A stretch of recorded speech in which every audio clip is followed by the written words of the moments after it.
E a Bíblia diz que quando o meu coração está capturado por tesouros da terra, o meu olho se torna mau. Porque o meu olho lê a partir do amor que eu tenho aos tesouros da terra. E se há duas coisas que são completamente opostas e não podem caminhar junto, é eu possuir tesouros da terra no meu coração e ao mesmo tempo eu amar ao Senhor de todo o meu coração, de todo o meu entendimento, de toda a minha alma. Tendo o meu coração sendo capturado, a leitura da minha visão sendo má, porque é segundo o sentimento que está no meu coração, a palavra me diz que isso me leva a servir aquilo que eu amo. E o que eu amo são os tesouros que estão no meu coração. E a Bíblia personifica, dá um nome para esses tesouros. Diz que há, uma entidade maligna que trabalha para a construção de tesouros no coração do homem, que se chama Mamon. Ela trabalha e ela está direcionada para construir tesouros no coração do homem, que vão levar o homem a relativizar a palavra de Deus, a pensar, mas não é bem assim não. O que antes era, agora já não é bem assim. O Senhor nos levou a pensar acerca de olhar e ouvir. Precisamos ser despertados acerca do nosso olhar e do nosso ouvir. Nós vamos ler algum texto bíblico. O primeiro é Salmo de número 36, versículo de número 9. Abra sua Bíblia no Salmo de número 36, versículo de número 9.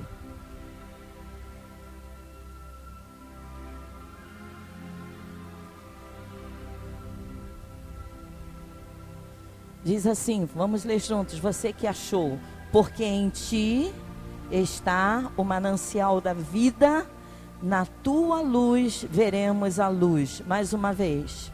Porque em ti está o manancial de vida, na tua luz veremos a luz.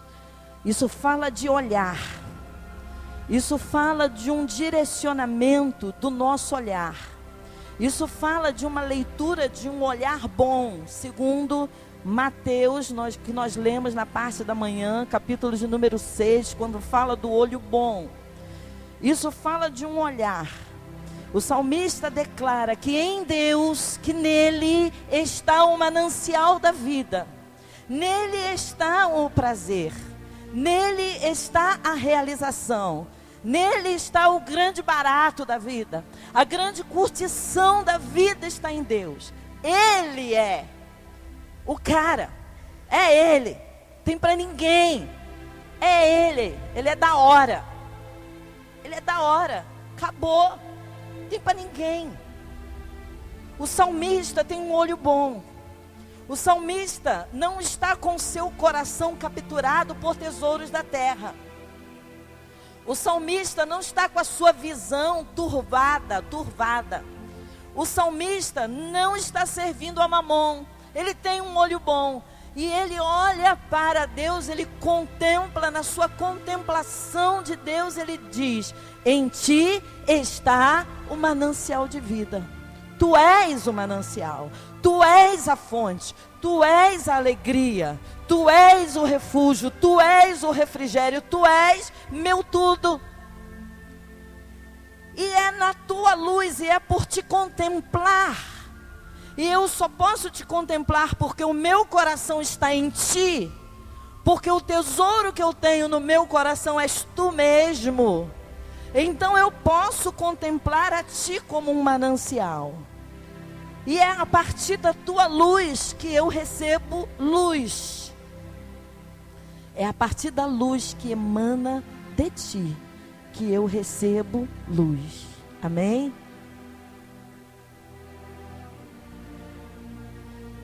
Quantos irmãos já fizeram um dia essa leitura acerca de Deus? Quantos algum dia já olharam para Deus e viram e contemplaram, e o coração não estava capturado por tesouros da terra, e o olho não fazia uma leitura turvada, uma leitura errada, e não servia a Mamon? E quantos nessa contemplação de Deus Um dia já disseram e já declararam: tu és o manancial de vida. Tu és o manancial de vida. E na tua luz eu estou vendo luz. Na tua luz eu recebo luz. Na tua luz eu tenho discernimento. Na tua luz eu tenho entendimento. O olho está em Deus. O olho está nele. Em Gênesis, no capítulo 19, no versículo de número 17, no relato de Ló, da saída de Ló de Sodoma e de Gomorra, quando o anjo se aproxima dele e dá ordem para que ele saia daquela cidade, e o anjo diz assim: não olhes para, mais uma vez, não olhes para, Deus ordenou, não olhe para trás. E você pode dizer assim: mas olhar, uma coisa tão simples, mas olhar, uma coisa tão simples, por que não olhar para trás? Parece uma recomendação tão assim, insignificante, tão superficial, né, irmão Nilton, né, irmão? Parece uma observação assim, tão, que não fazia diferença, atender ou não atender, mas o fato é que Deus sabia o que estava dizendo, sim ou não? Diga, Deus sabe o que está falando, diga. Deus sabe o que está falando, fala para o teu irmão do lado. Deus sabe o que está falando. Preste atenção. Nunca pense que aquilo que Deus fala não tem razão de ser, não tem porquê. Você pode não entender, eu posso não entender, porque nós somos limitados, porque nós somos pequeninos, porque o nosso entendimento é raso, é extremamente superficial, limitado. Mas saiba de uma coisa, Deus sabe o que está falando. Olha para onde você tem olhado. O fato foi que o anjo disse para aquele povo: não olhe para trás. E a mulher de Ló entendeu aquela recomendação com uma naturalidade. Não sei se no coração dela havia uma raiz de rebeldia, de desobediência, ou se era simplesmente uma tola, uma ingênua, que resolveu desconsiderar a recomendação do anjo do Senhor. Mas o fato foi que ela olhou para trás. E por ela ter olhado para trás, a palavra de Deus diz que ela se converteu numa estátua de sal. Ela não escapou da destruição da cidade. Ela não foi destruída dentro da cidade, mas ela foi destruída na saída da cidade, porque ela olhou para trás. E o Senhor tem nos dito neste dia: desperta. Para onde você tem olhado? Para onde que os teus olhos têm dirigido a sua atenção? Saiba de uma coisa, não são os teus olhos que têm que te dominar, é a sua mente, o seu entendimento em Cristo Jesus que tem que dominar os seus olhos. Não é os seus olhos que tem que criar autonomia diante da tua mente, do teu entendimento da palavra, e ficar te levando a ver o que você não tem que estar vendo, ou aquilo que você não tem que atentar. Os teus olhos não são autônomos. Você precisa governar os teus olhos. Porque se os teus olhos forem bons, diz a palavra que o teu corpo terá luz e receberá luz, ainda que você habite no meio da impiedade, da imundície, ainda que você habite em meio à destruição, a ruínas, a pessoas ruins, as pessoas extremamente desonestas, a pessoas corrompidas, ímpias, injustas, malignas, mas mesmo assim que você habite e esteja cercado de pessoas dessa forma, a palavra diz que se os teus olhos verem luz, o teu corpo terá luz, e você será luz em meio a uma geração ímpia e maligna. Mas quantos de nós não dominam os seus olhos? Parece que os olhos, sabe, criam uma autonomia diante deles mesmo, e a revelia de sua mente, de seus entendimentos, fica olhando, mas aquilo outro, mas aquilo outro, mais. E mais eu, e mais você, e mais ele, e mais ela, e mais nós, e mais... E o Senhor está dizendo para você nessa hora, domina teus olhos. O Senhor está dizendo para você nessa hora, domina teus olhos. Olha onde você põe os teus olhos. A Bíblia diz que se os teus olhos forem bons, o teu corpo terá luz. Mas se os teus olhos forem maus, o teu corpo será trevas. E é na luz do Senhor que vemos a luz. Salmo de número 34, volta um pouquinho. 34, versículo de número 5, diz assim. Salmo de Davi, 34, versículo de número 5. Leiam, por favor. Vamos lá, todos juntos. 34, versículo 5. Podem ler, queridos. Olharam para ele e foram, e os seus rostos não ficarão confundidos.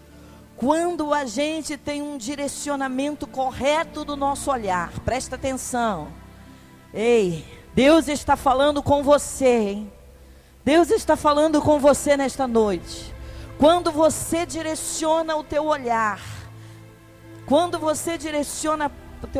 está dizendo aqui o salmista, que você é iluminado.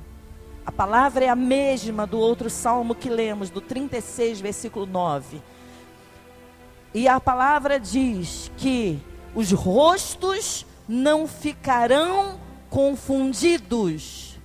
Rosto confuso é consequência de mente confusa, sim ou não? Sim. Então eu posso entender que quando a palavra está dizendo ali, o rosto não ficou confundido, a mente não ficou confundida. A mente não se confundiu. E por que a mente não se confundiu, Andréia? E por que a mente não se confundiu, Elisa? Por que a mente não se confundiu? Por quê? Diga, igreja, por quê? Porque olharam para Ele. Olharam para Jesus, olharam para o Senhor, olharam para Ele, olharam para mim. Se olhar para mim vai ficar confundido. Olharam para Serginho, sim ou não, igreja? Olhou para Doralice? Olhou para Lucas? Olhou para pastor Renato? Sim ou não? Está olhando para quem? Está olhando para quem? Se você olhar para o homem, você vai ficar confundido.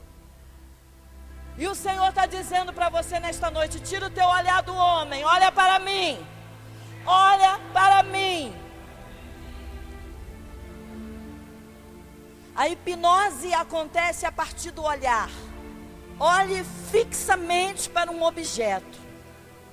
O objeto começa parado. E diz o hipnotizador, olhe fixamente para aquele objeto. E aquele que está numa sessão de hipnotismo, ele precisa olhar. Ninguém entra em transe hipnótico de olho fechado. Ninguém. É preciso olhar.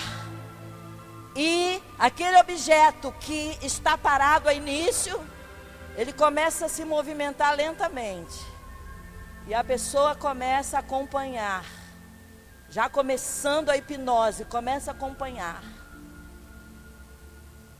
E aquele depois que está ali naquela sessão de hipnose, quando ele está totalmente já dominado pelo seu olhar, aquele pode fazer todos os movimentos com o objeto, que a cabeça e o olho e até o corpo daquele que está hipnotizado vai seguir. Por isso que o Senhor está te falando nesta noite, olha no que você tem posto os teus olhos. Deus está dizendo assim para você, olha, eu tenho te dado muitas bênçãos, eu tenho te cercado também de pessoas abençoadas, de pessoas de Deus, de pessoas sérias, de pessoas que amam ao Senhor, que não são mercenários na casa do Senhor, que não ficam fazendo bajulação ou qualquer tipo de artifício humano para reter quem quer que seja, mas você tem olhado para onde não deve. O seu olho tem sido mau e o Satanás tem falado ao teu coração. E a tua fé está esfriando, porque o teu olho está sendo mau.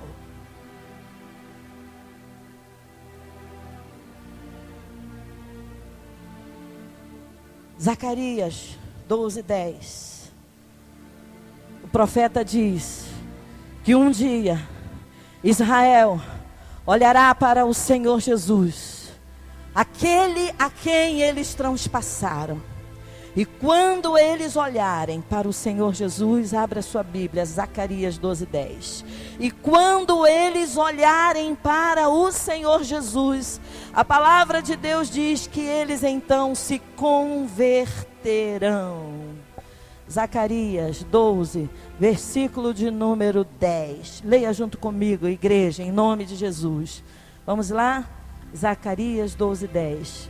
E sobre a casa de Davi e sobre os habitantes de Jerusalém derramarei o espírito de graça e de súplicas, e olharão para mim a quem transpassaram, e plantearão como quem planteia por um unigênito, e chorarão amargamente por ele, como se chora amargamente pelo primogênito. Naquele dia será grande o pranto em Jerusalém, como o pranto de Hadad e Rimom no vale de Megidom.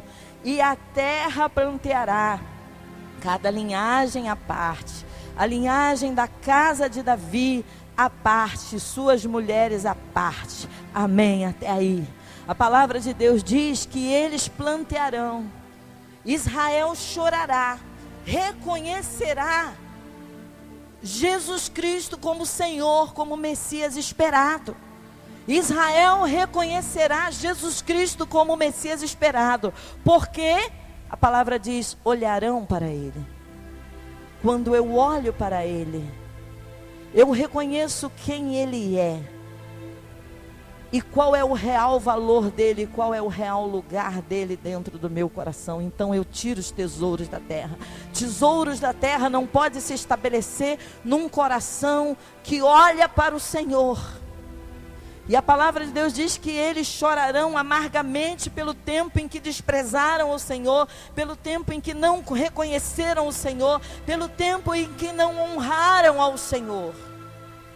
Olharão para mim e se converterão. Ainda Lucas 9, no versículo de número 62, a palavra diz assim, que ninguém, diga ninguém, que lança a mão no arado e olha para trás, é digno do reino, está apto para o reino. Lançou a mão no arado e tirou os olhos de Cristo, olhou para trás, fez como a mulher de Ló. Ainda falando de olhar, Lucas 22, versículo 61, é o registro de Jesus e Pedro, quando Jesus ressurge dentre os mortos e encontra Pedro na praia. E a palavra de Deus diz que o Senhor Jesus olhou para Pedro, olhou para ele.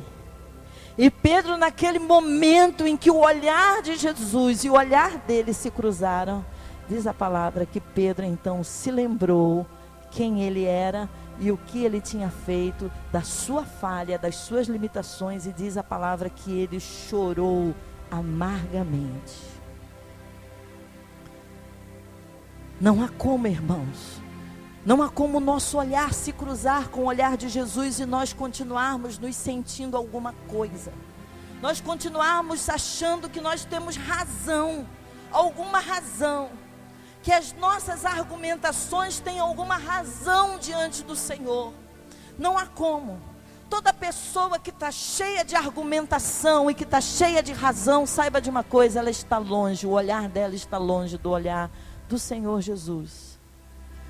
Sabe por quê, queridos? Porque por mais que seja difícil, eu não vou dizer para vocês que é fácil, não. Não é fácil. Mas por mais que seja difícil, a espiritualidade, a santidade verdadeira e sã é uma espiritualidade que une, que integra, e não que facciona, que separa. Essa espiritualidade que separa, que fraciona, que gera facção, é uma espiritualidade não abençoadora, não procede de Deus. Satanás está envenenando o teu coração. Satanás está envenenando a sua mente. Se algum dia na sua vida você passar por um período em que você começa a se sentir bem espiritualmente, porque você manteve, digamos assim, um procedimento de um cristão, lendo a Bíblia, orando, mas você não quer comunhão. Satanás está envenenando. Tem veneno do diabo nesse negócio. Porque a maior expressão, Elisandro, de manifestação de poder de Deus, de glória de Deus, de presença de Deus, está escrito em Atos capítulo de número 2. Quando a igreja foi cheia do Espírito Santo de Deus. Quando a igreja orou por 10 dias, pregou por 10 minutos e 3.000 almas se converteram. Uma igreja cheia do poder e da glória de Deus. E a palavra diz que naquele tempo o que fez? Cada um foi para sua casa, trancou-se no seu quarto, ficou na sua. Não quero muita conversa com você, porque não dá. Foi isso que fizeram? Não, a palavra disse que eles permaneciam juntos, unânimes, juntos, orando, na consagração, no partir do pão, tinham tudo em comum. Ei, ali não tinha mais ninguém errado não, estava todo mundo santo. Ninguém mais errava ali. Foi isso que aconteceu? Não, irmão, sabe o que era? A verdadeira espiritualidade, o mover de Deus que integra. Irmãos, que faz com que eu passe por cima das tuas limitações. Eu passe por cima não quer dizer que eu acoito o teu erro, não. Eu passo por cima, eu quero dizer que eu, apesar do teu erro, eu te amo. Eu quero ficar contigo, eu quero estar junto com você. Apesar de você ser esquisito, estranho. Apesar de você falar demais ou falar de menos. Apesar de você rir demais ou rir de menos. Come demais ou come de menos. Mas eu quero estar junto com você. Isso é a verdadeira espiritualidade, irmãos. Isso é uma espiritualidade sadia. Isso é espiritualidade bíblica. Isso é espiritualidade do céu, irmãos. Essa é a referência da Bíblia. Não inventei isso, irmãos. É a referência da palavra. E é por ela que nós nos guiamos. Então o Senhor está dizendo, olha para onde você está dirigindo o teu olhar. Hebreus capítulo 12, versículo de número 2. O escritor Hebreus vai dizer assim, olhando para Jesus, o autor e consumador da nossa, mais uma vez, olhando para o autor e consumador da nossa fé. Mais uma vez, olhando o autor. Pergunta ao seu irmão se ele está olhando para Jesus ou se está olhando para a pastora. Está olhando para Jesus ou está olhando para o presbítero? Está olhando para Jesus ou está olhando para o líder do grupo? Você está olhando para quem? Ei! O Senhor está dizendo para você, desperta tu que dormes, olha onde você põe os teus olhos. Na cena que eu vi essa tarde, eu dizia para as pessoas, abra os olhos, abra, ore.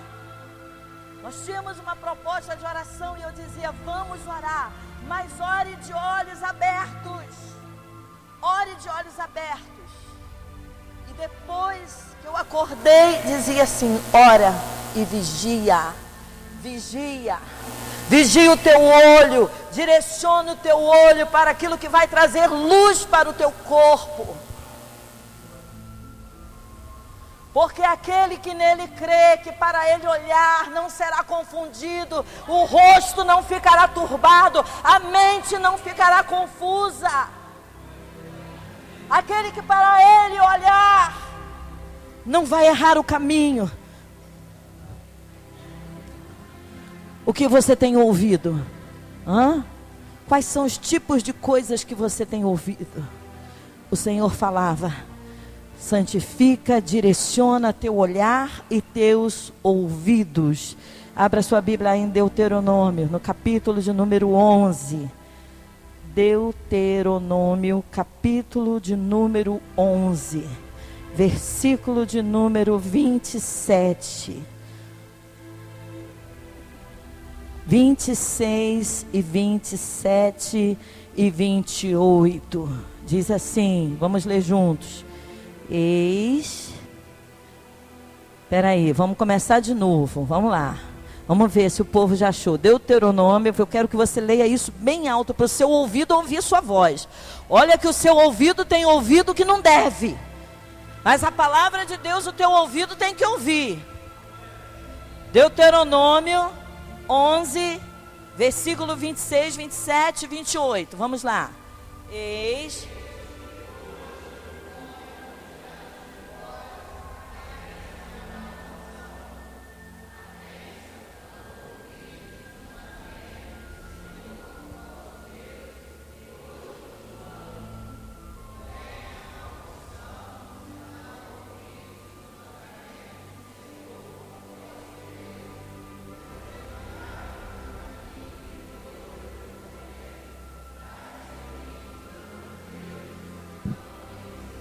Diante de ti, diga, diante de mim, diga, fala mais alto, diante de mim está a bênção ou a maldição. A bênção, diga, a bênção, se eu ouvir o que o Senhor está me dizendo. A maldição, se eu não ouvir. Isaías 55, versículo 3 diz assim: inclinai os vossos ouvidos e a vossa alma viverá.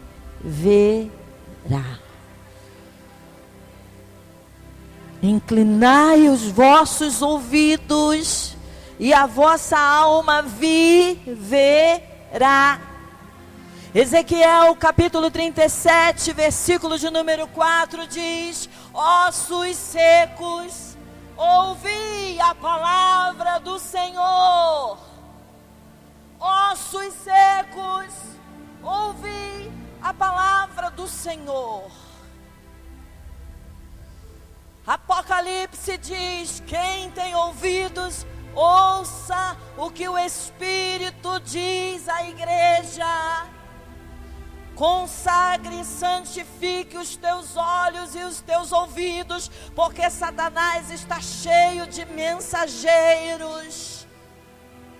Além de mensageiros, pessoas de carne e sangue, setas malignas, induções mentais de pensamentos malignos, para te tirar do caminho, para turbar a tua mente, para roubar de você o alvo, a visão. Mas a Bíblia diz que se os teus olhos forem bons, e se você ouvir esta palavra que está sendo dita aqui nesta noite, tirar o seu ouvido daquilo que você não tem que ouvir, a palavra diz que você viverá, a palavra diz que você terá luz, a palavra diz que você escapará de toda artimanha, de todo sofisma, de todo engodo maligno que quer te tirar da presença do Senhor, que quer roubar a tua fé, que quer fazer de você alguém amaldiçoado, estéril, que não produz na obra do Senhor. E a Bíblia diz que todo aquele que é estéril está posto o machado à raiz de toda árvore que é estéril, para ser podado, cortado lá na terra, para ver se vem uma brotação nova depois do choro, da angústia e da dor, aonde possa novamente florescer e produzir frutos. E finalmente, Isaías capítulo 1, versículo 19, que diz assim: se quiserdes e se ouvirdes, comereis o melhor desta terra. Aleluia. Se quiserdes e se ouvirdes, comereis o melhor desta terra. Examina a tua trajetória até aqui. Examina o teu coração e veja se o estado que você está hoje, se é bom, se é ruim, eu não sei. Se é favorável, se é desfavorável, eu não sei. Se está de acordo com a vontade de Deus ou fora da vontade de Deus, também não sei, mas você sabe.